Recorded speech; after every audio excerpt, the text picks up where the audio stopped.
I'd like to take a minute to talk to you about the Reformed Church in America and the way that the Reformed Church is set up for ministry.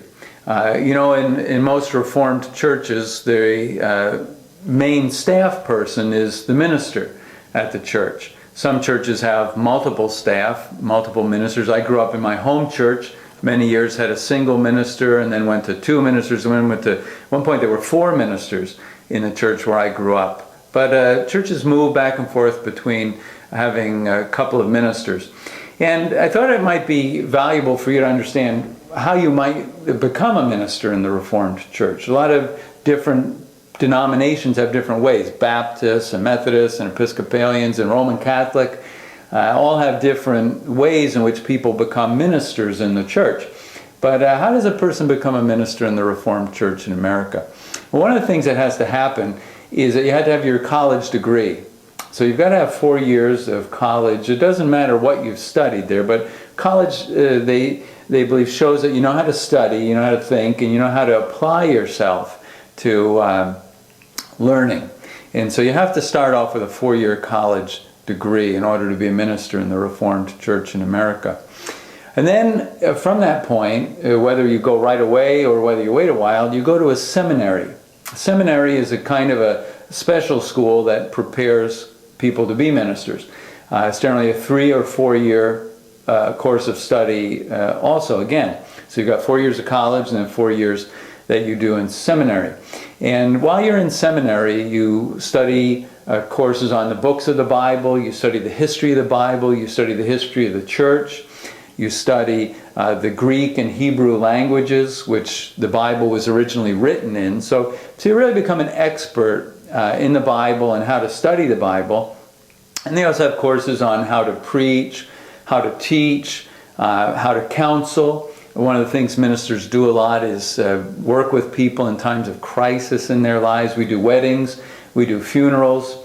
And so we're with people as they are forming families or struggling through family issues. And so we study all of those things. While you're in seminary, you do some field training, field education. If you've been here at this church for a while, you'll remember when we had people like Eric Butine and Judd Marvell and Kathy Gumpert with us here. And they were students in a seminary who came to us and spent time on weekends training and learning. And I had to do that when I was in seminary as well. In fact, I spent a year in a church working full-time as a student in order to prepare for ministry. And so you go through that, and when you graduate from seminary, you are given a certificate, a degree. You have a master's degree, what they call a Master's of Divinity degree. And you're given a certificate of fitness. And what that means is that the Reformed Church in America now can consider you to be ordained to be a minister. So you're not done once you graduate from seminary. You still have all these things. Now, while you've been in seminary, you have been under the care of a group of ministers who you meet with regularly. They ask you about your life, about your faith, what's going on for you. So it's a matter not only of learning in the mind, but of your character and your ability to work effectively with other people.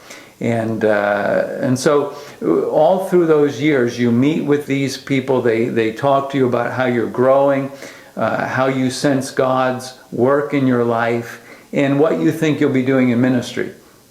And so as you go through then, at the end of that process, you are what they call examined for ordination.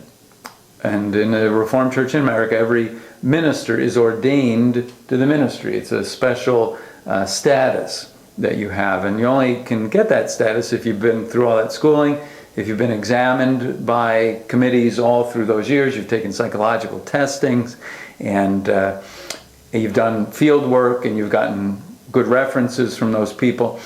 And then you are examined for ordination. This is where about 30 ministers come together and ask you questions about Greek and Hebrew and theology and about God and anything they want to ask you. And they quiz you, and they can either pass you or fail you at that point. They listen to you preach, they look at your letters of recommendation, and if they pass you, then you are now able to be called by a church. You're still not ordained. to the ministry. You have to get a church to call you to say, we want you to be our minister. And then once they do that, then the Reformed Church says, okay, we see enough evidence that you can be a minister. And then they ordain you and you're installed in a church. And then from that point, you continue to be involved with that group of local ministers. It's called a classis. We'll look at that. But you're involved with them. They pay attention to what's happening in your church. So we're not on your own. In a Reformed church in America, you're never on your own doing ministry. You're always part of this network of pastors who, if you start to go off, they correct you. And so it's a very involved process in the Reformed church in America to be a minister.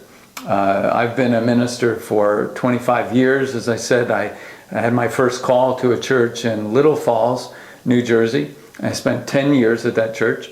And as we do this recording, I've been 14 years here at Ocean Community Church.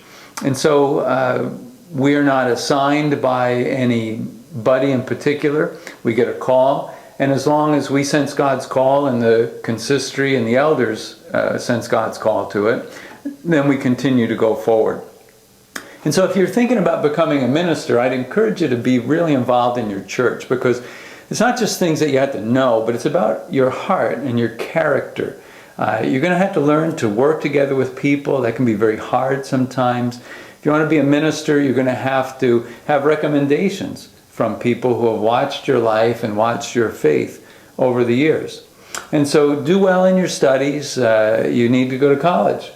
And then you need to go to seminary after that. You need to write a lot of papers. So I encourage you to use your minds and your opportunities to learn that you have in school now. You know, nothing you learn in life will go to waste for you as a minister. You know, you may think, well, if I'm a chemist or a biologist, why do I need to know these other things? But anything you learn in your life will help you if you end up called into Christian ministry in the Reformed Church in America. You know, all of my background in aviation and radio repair and engines and welding and fixing sheet metal and all that stuff, anything I've done has always come into play somewhere for me. It lets me talk to people in different ways. I worked ambulances for years. I can talk to people about that. I had the Marine Corps experience when I was in college. Anything that you can do. So get involved in missions, get involved in Christian education. When I was in my high school years, I helped out in the Sunday school like some of you are doing. When you get to about 9th grade, some of you, if you've evidenced a strong faith, then the Christian education working group might ask you to participate in that, or work in vacation Bible school. But so that's something about ministry in the Reformed Church in America, and it helps you understand what the minister's preparation is as we come to work together in this church.